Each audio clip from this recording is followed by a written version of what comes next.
Epic 7's World Arena is where tens of thousands of players battle it out to determine who will be the best. For me, the Valorous season is a really important season. It's been 1 year since I tried to get the coveted Emperor rank in Epic 7. To obtain this rank, you have to be finishing the season in the top 1,000 of players. And the reward is the title and a special frame you can use in-game to show off your accomplishment. This is going to be very difficult for me, considering that I've failed to do this for the past 3 competitive seasons. But I have all the knowledge I've learned from past seasons. I have a plan. The most important thing about doing well in World Arena is having a good roster. In each match, you'll draft 5 heroes versus your opponent's 5 heroes, and you get the option to ban 1, preventing it from joining in the battle. This, combined with the fact there are hundreds of heroes and hundreds of artifacts which can give those heroes even special effects, and the ability to change and modify all the stats which can make your heroes act completely differently, this can get very complicated very quickly. And with all that complexity, coming up with a roster that will be able to effectively tackle the most popular heroes that my opponents are going to be using is going to be very difficult. It's June 25th, 2023, the beginning of the Valorous season for Epic 7's World Arena. From here until the end of the season, several heroes and several new artifacts are going to be released, which are going to drastically change what heroes I need to have ready and what heroes my opponents are going to be using. So instead of trying to be comfortable with every single combination of units my opponents could possibly play, I'm going to narrow it down by choosing a safe 2-hero opening that I can just no-brain it and slam every single game. There is one big danger to the strategy. A new hero that's so powerful that could change the meta all by itself, just like that. What heroes are good, what heroes are bad, what heroes needs to be built completely overall. It could invalidate my safe 2-hero pick. I'm a player that likes to play slow and safe. You can take the first turn, go ahead. But I'm going to survive and I'm going to clap back. This style of play is called tank down. To facilitate this style of play, I'll need a tank and a support unit that removes debuffs. This is going to make me safe against all sorts of different types of strategy. And for the tanks, there are 2 standout knights to consider: Arrowell, Last Rider Crown. For Arrowell, she's got shields. She's got a stun to lock down a key opponent using. She's got the escort buff, which just lets her absorb so much damage from the teammates. She is an insane defensive wall. On the flip side, you've got Last Rider Crow, who might not be quite so defensive.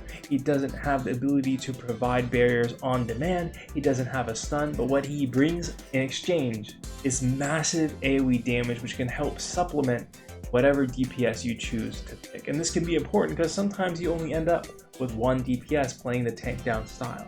So having that extra damage on top of whatever unit you choose to bring the damage be a really, really nice thing. And for my supports that remove debuffs are cleansers, there are also 2 key options: Destina and Mediator Coward, fondly known as Handguy. For Destina, she is just like Arrowell. She provides massive heals to the team. She can revive the team in case anyone manages to die. Hopefully they don't, but sometimes they do. She's an absolute wall in terms of just the healing and the cleansing that she can do. Is just a very safe pick, but she's a bit more passive. She's more on the defensive side. Whereas Mediator Coward, while he cleanses, he is a bit more aggressive because he brings an attack buff, which is going to boost the damage of your DPSs to the moon. And he also provides a little bit of extra sustain with a barrier and attack down on an opponent's key unit. After testing for about 1 month, I have my answer. I'm going to use Last Rider Crow and Destina. This gives me that midway between having some extra aggression on top of my DPS, as well as having a lot of safety with the Destina. Arrowell plus Mediator Coward will also give me this kind of balance, but sometimes with only 1 DPS, an attack buff isn't enough to help them take out an opponent's whole team by themselves.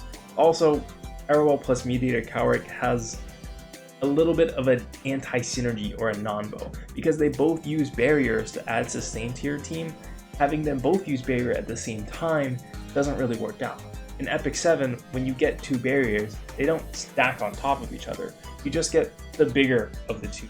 Those were just a few reasons why I leaned towards Last Rider Crow plus Destina. But I also have a sneaky trick up my sleeve. My Last Rider Crow is built on a lifesteal set, which is kind of a meme, but it allows me to recover health when my Last Rider Crow does his big AoE damage. This can be about 5,000 HP, which means he's about 5,000 HP tankier than his actual stats say, which is kind of nice.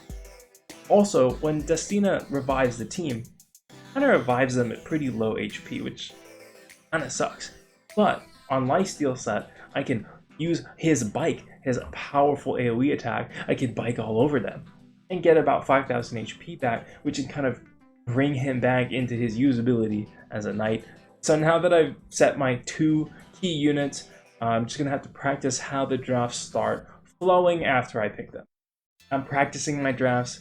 I'm going up the rank ladder. Everything is going great for my Last Rider Crow Destina combo dream team. And then Epic 7 drops a huge bomb all over my plan.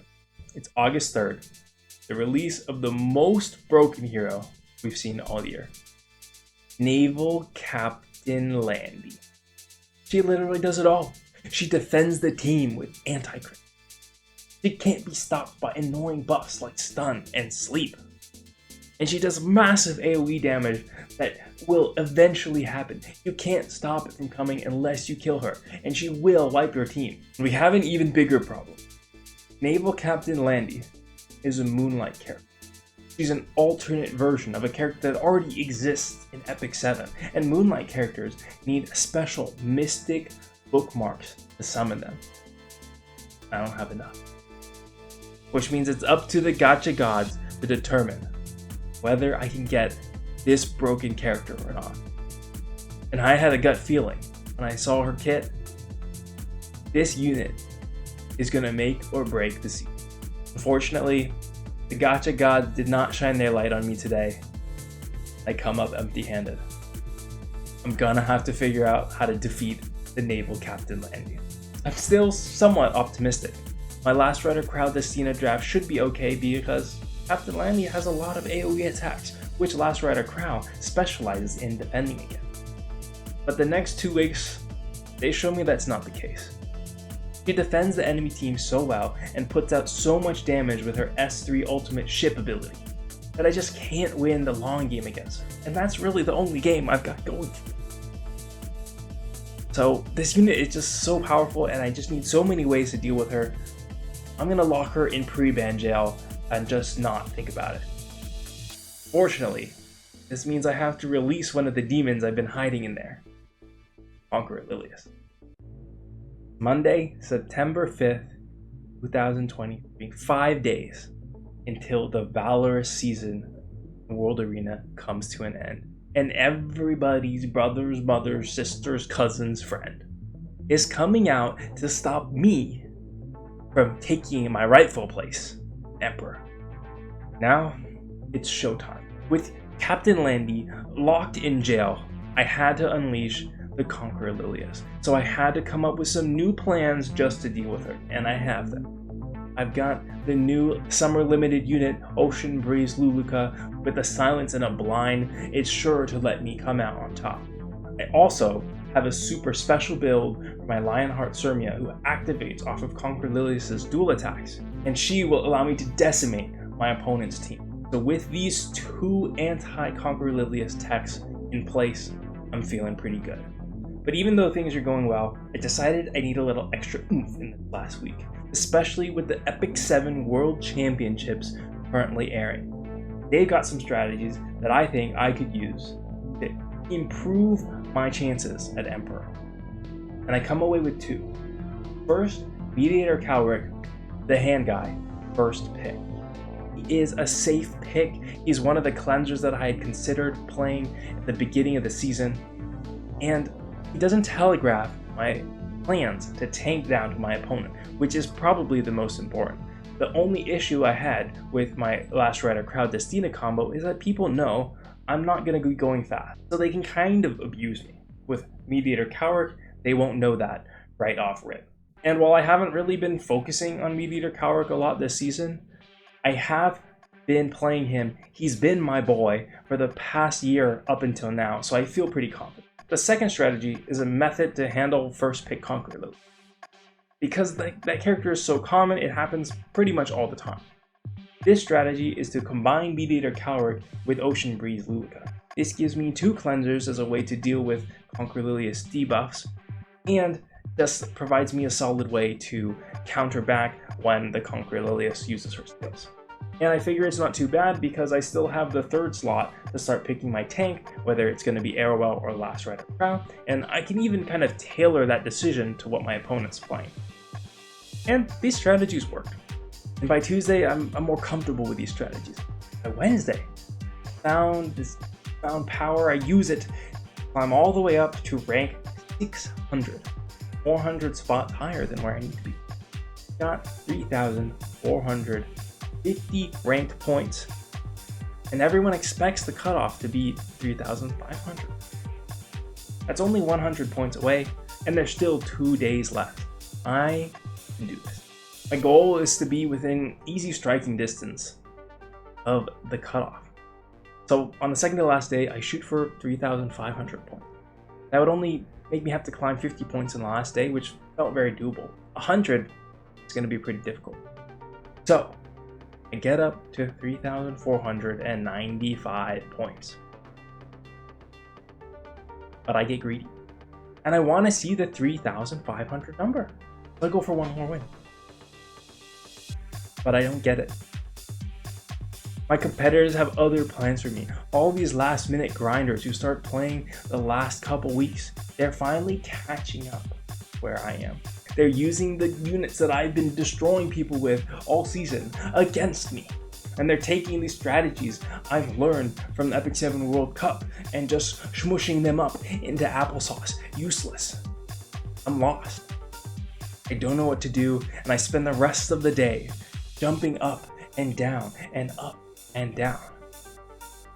And right before bed, I decide one last shot, and I manage to crawl my way up to 3,475 points. And the final day begins. I'm eager to start my climb, and I immediately lose 4 games in a row. I'm down, but I'm not out. The day has only begun.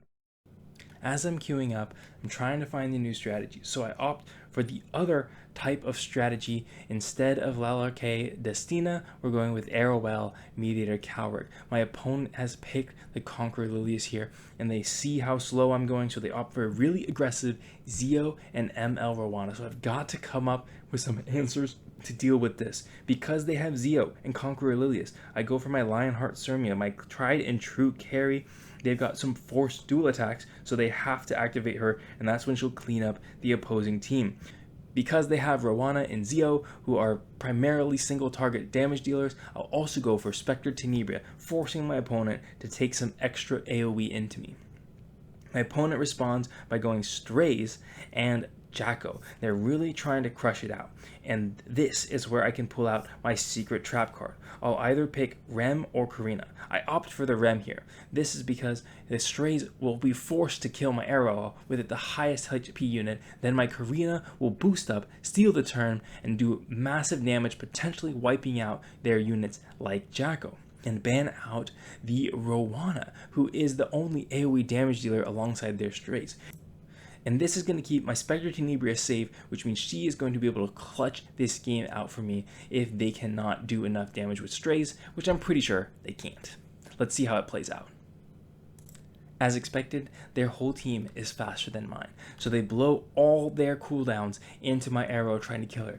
Zio to remove the escort, Jacko to kill her, but only to have her come back with my special anti-Strays Holy Sacrifice tech. This gives me some safety against Strays built into the draft. Jacko can't finish it off, so Strays does the job, and the rest of my team is so tanky.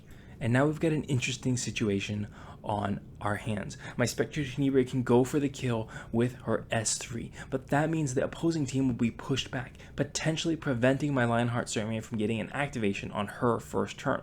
So instead, I opt to stun their strays. This is going to let me proc with my Lionheart Ceremia on their Conqueror Lilias and take out their team with some massive damage. Unfortunately, the Vigor buff defends them super well, but I'm able to clutch it out by attack downing the strays, preventing them from killing my Lionheart Ceremia, who gets another activation, and the opponent all but gives up. It's time for a lunch break. Things are not going well. I've dropped to 3,420 points. I'm now over 100 points away from coveted Emperor finish. And my mental is boomed. I just don't know what to do. Nothing I do is working. The new wave of popular heroes is taking my games by storm. My first picks getting countered perfectly. New units like Sharoon are crushing me, with the injury from Venom destroying my Last Rider Crowd Destina combo. And my Lionheart Ceremia, who has helped me dominate all season, is getting crushed by Yulhaz, who have a revenge kill against her. With 8 hours left in the season, dropped to my lowest 3,365 points. And I'm getting really desperate. I'm switching up my pre-bans. I'm seeing what people are using on Twitch. I'm seeing what people are using on Discord. What are the other tank down players doing that I can use to get an advantage in these last few hours of the season? I switch my bans to Briar Witch's Saria and Angelica of Light, and the Captain Landies show up out in force. And with Captain Landy out of jail and Conqueror Lilias out of jail, I can't do anything. I've got to try something, and nothing is working. I'm too lost in the sauce. With 2 hours left, I'm no longer within range to finish Emperor. Play one last game to end my season with 3,381 points, 100 points lower than I started the day with, and rank 1,500. Frustrated, disappointed, all my preparation in the past 3 months led to these last 2 days, and I flubbed it. So all I can do is take what I've learned about myself and about the game in this last season, and especially these last few days, and head to the next season. And the next season, it's not going to end the same.